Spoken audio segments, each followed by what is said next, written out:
Assalamualaikum, salam sejahtera dan selamat datang. Perkenalkan, nama saya Nursi atau bisa dipanggil Bu Nursi. Hari ini ada yang spesial buat kita semua, terutama untuk siswa kelas 4, karena ini pertama kalinya saya akan mengupload video pembelajaran tematik kelas 4. Mari, udah lihat videonya ya. Kita akan belajar tema 1, indahnya kebersamaan. Subtema 1, keberagaman budaya bangsaku. Pembelajaran pertama, mata pelajaran bahasa Indonesia, materi gagasan pokok. Ayo, langsung saja ya ke video berikutnya. Tahukah kamu bahwa Indonesia terdiri atas banyak pulau, suku bangsa, bahasa, tarian, rumah adat, serta agama? Ayo, kita cari tahu lebih jauh tentang keberagaman itu bersama-sama. Indonesia terdiri atas berbagai macam suku bangsa dan budaya.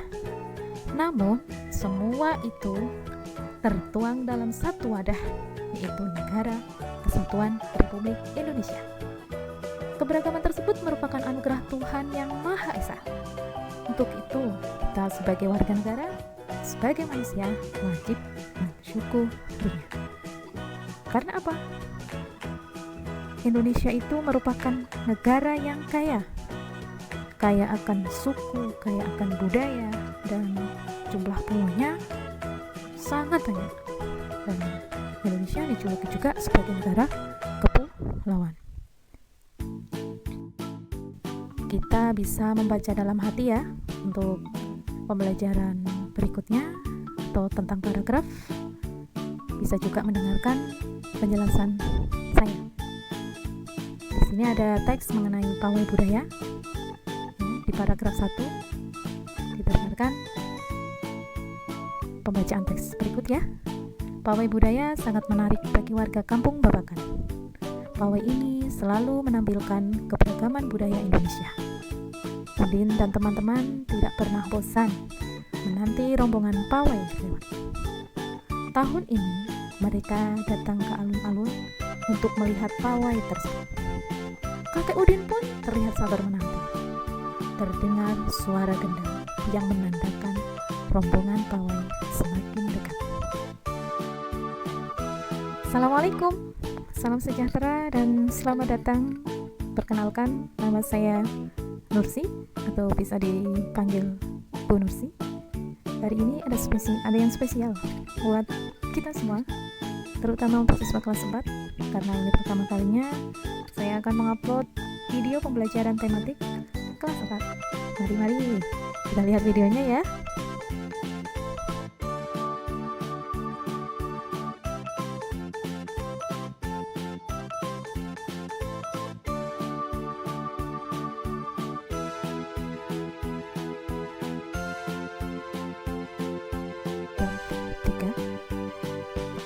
Budaya Bali terkenal karena bunyi musiknya yang berbeda.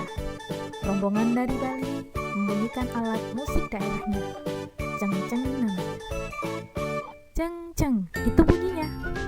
Alat ini berbentuk seperti dua keping simbal yang terbuat dari logam dan terdapat hiasan rumbai-rumbai yang sangat indah. Alat ini nyaring bunyinya ketika kedua keping ini dipadukan. Dan paragraf keempat, rombongan dari Bali diikuti oleh rombongan dari Toraja. Wanita Toraja memakai pakaian adat yang disebut baju koko. Rombongan laki-laki menggunakan pakaian adat yang disebut sepa talung buku. Rombongan ini juga membunyikan alat musik mereka, pam-pompang. Alat musik ini berupa suling bambu besar yang bentuknya seperti anggur.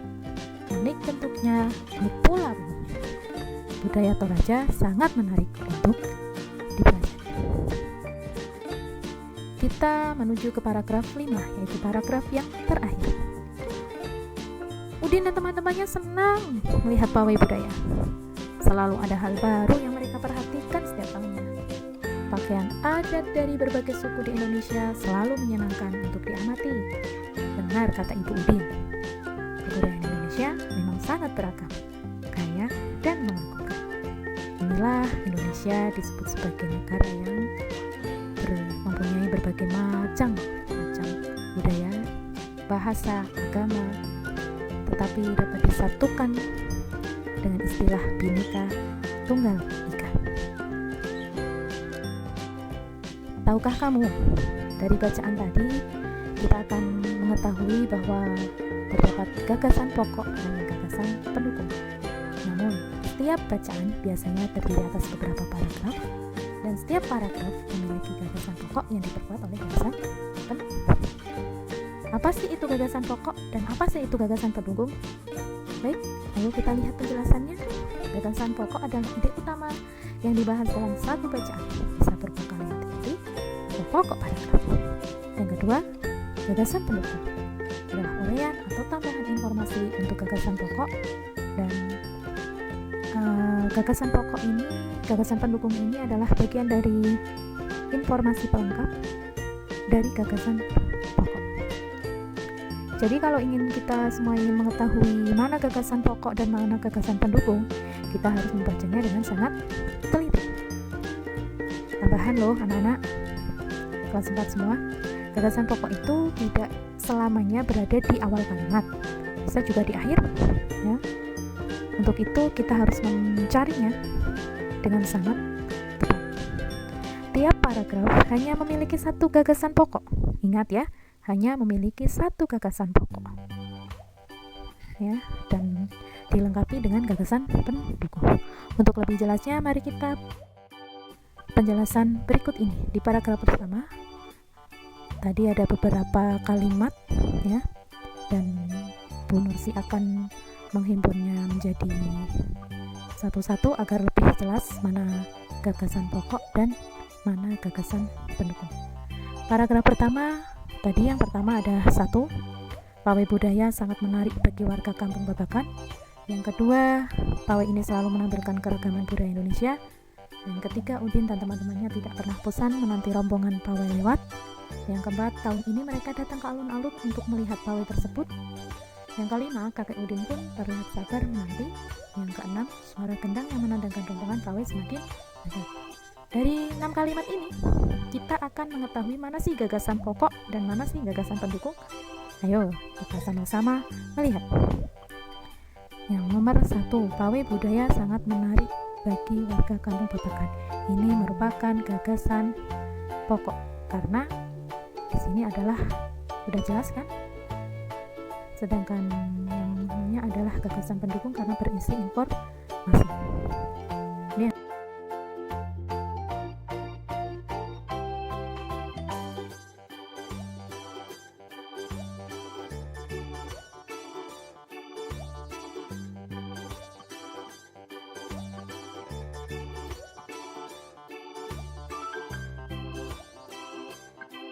kedua,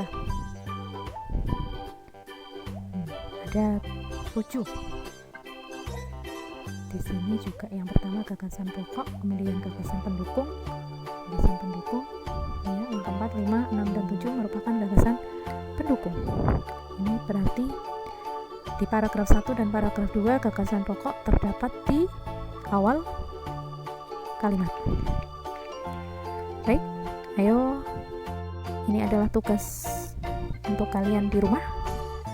Untuk paragraf ketiga dan kelima, kalian cari mana gagasan pokok dan mana gagasan pendukungnya. Terima kasih. Ini yang bisa saya sampaikan dari video pembelajaran ini. Semoga kedepannya video pembelajaran akan menjadi lebih baik lagi. Maaf jika ada yang salah ataupun kurang penjelasannya. Saya sampaikan terima kasih telah menonton, dan wassalamualaikum warahmatullahi wabarakatuh. Fighting!